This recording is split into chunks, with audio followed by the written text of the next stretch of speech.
Assalamualaikum warahmatullahi wabarakatuh. Halo semuanya, perkenalkan saya Gilang Firmansyah dengan NIM 2408102010588. Video ini dibuat untuk memenuhi tugas UTS Manajemen Keuangan Lanjutan kelas G dengan dosen pengampu Bapak Dr. Andes Marmono Singgi, MSI, dan Bapak Muhammad Iqbal Fauzi, SEMBA. Dan pada kesempatan ini, saya akan membahas tentang keputusan struktur modal. Jadi, topik ini membahas bagaimana perusahaan menentukan campuran yang tepat antara penggunaan utang dan ekuitas dalam membiayai aktivitasnya. Keputusan ini sangat penting karena berpengaruh langsung terhadap biaya modal, risiko keuangan, dan nilai perusahaan secara keseluruhan.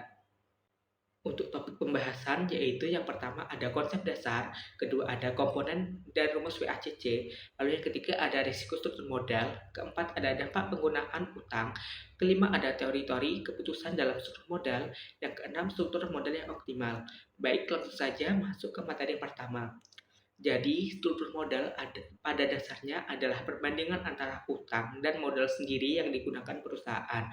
Tujuan utama dari keputusan ini adalah untuk menemukan kombinasi yang paling efisien, yaitu struktur yang dapat menekan biaya tombol rata-rata tertimbang atau weighted average cost of capital atau biasa disingkat dengan WACC yang serendah mungkin, dan pada saat yang sama dapat memaksimalkan nilai perusahaan.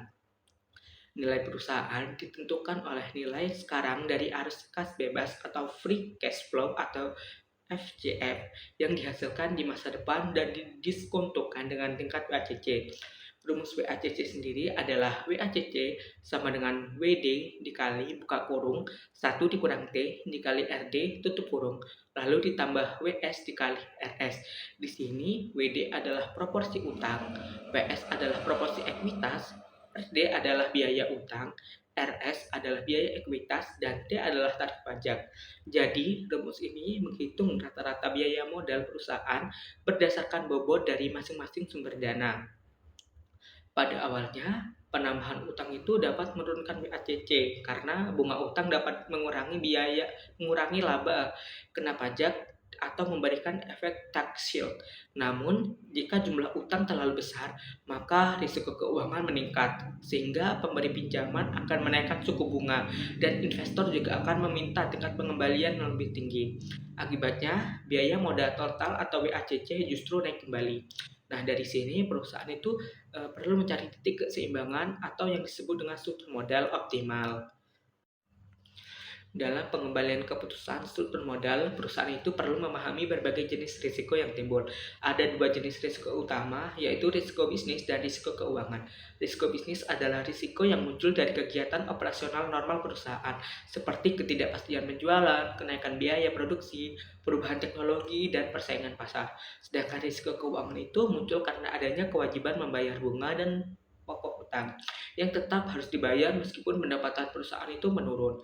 Selain dua risiko tersebut juga terdapat biaya agensi, yaitu biaya yang muncul karena perbedaan kepentingan antara manajer dan pemegang saham. Saat utang rendah, manajer mungkin cenderung lebih bebas menggunakan dana untuk hal yang tidak produktif.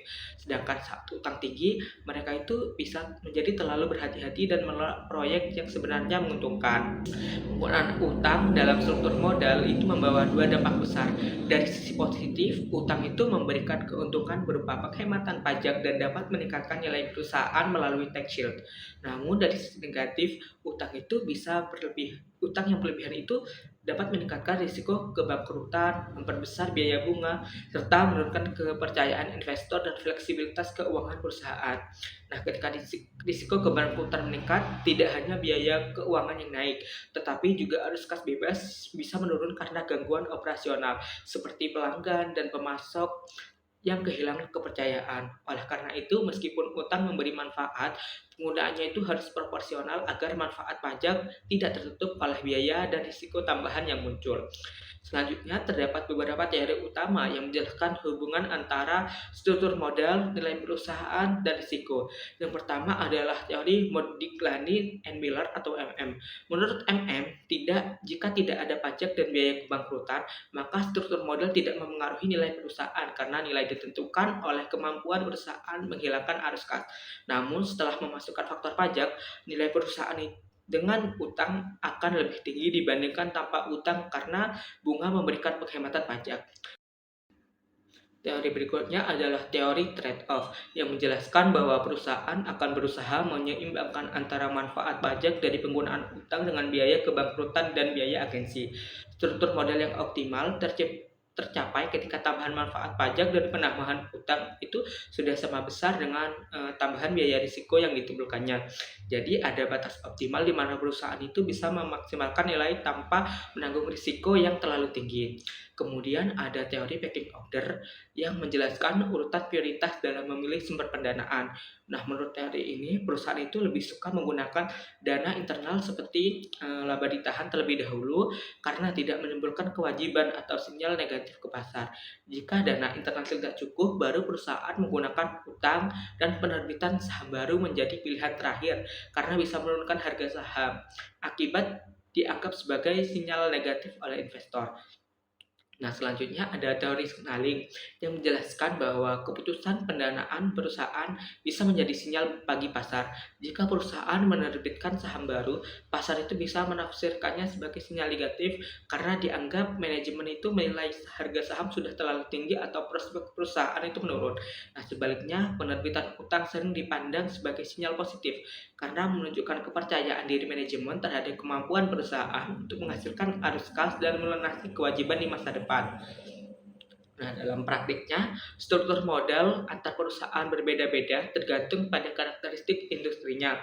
Perusahaan yang besar dengan aset berwujud dan pendapatan stabil seperti perusahaan utilitas itu cenderung berani berutang lebih banyak karena resikonya lebih kecil. Sebaliknya, perusahaan yang beresiko tinggi atau yang sedang bertumbuh lebih cepat lebih milih menggunakan ekuitas untuk menjaga fleksibilitas keuangan. Karena itu, tidak ada satu struktur modal yang cocok untuk semua perusahaan.